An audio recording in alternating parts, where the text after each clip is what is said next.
ഇതൊരു സെമി ലിനൻ്റെ മെറ്റീരിയലാണ്.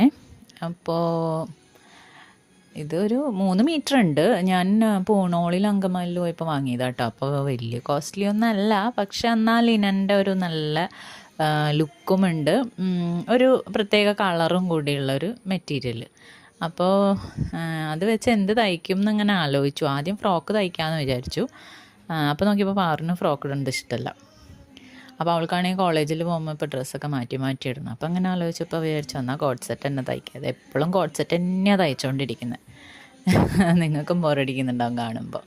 അങ്ങനെ ഇത് പാൻറ്റ് ഞാൻ ഫിനിഷ് ചെയ്തെടുത്തു കേട്ടോ. അപ്പോൾ നമ്മുടേത് അയൺ ബോക്സ് സ്റ്റീം അയൺ കേടായിപ്പോയി. അപ്പോൾ ഡ്രൈ അയൺ കൊണ്ട് തയ്ച്ചിട്ട് വലിയ ഒരു പെർഫെക്ഷൻ കിട്ടാത്ത പോലെയായിരുന്നു കേട്ടോ. അപ്പോൾ ഫ്രണ്ടിനൊക്കെയാണ് വി, ബാക്കിനൊക്കെ വേറൊരു ഷേപ്പാണ് കൊടുക്കുന്നത് കേട്ടോ. ഒരു ഓപ്പണിങ്ങും ഒരു ഹുക്കൊക്കെ വയ്ക്കാൻ കണക്കാക്കിയിട്ട്. ഇപ്പോൾ അതേ ടോപ്പ് ഞാൻ ഇങ്ങനെ തയ്ച്ചു കേട്ടോ. അപ്പോൾ ഞാൻ എന്തെന്ന് വെച്ചാൽ ഒരു പോക്കറ്റ് കൊടുത്തു ഫ്രണ്ടിൽ.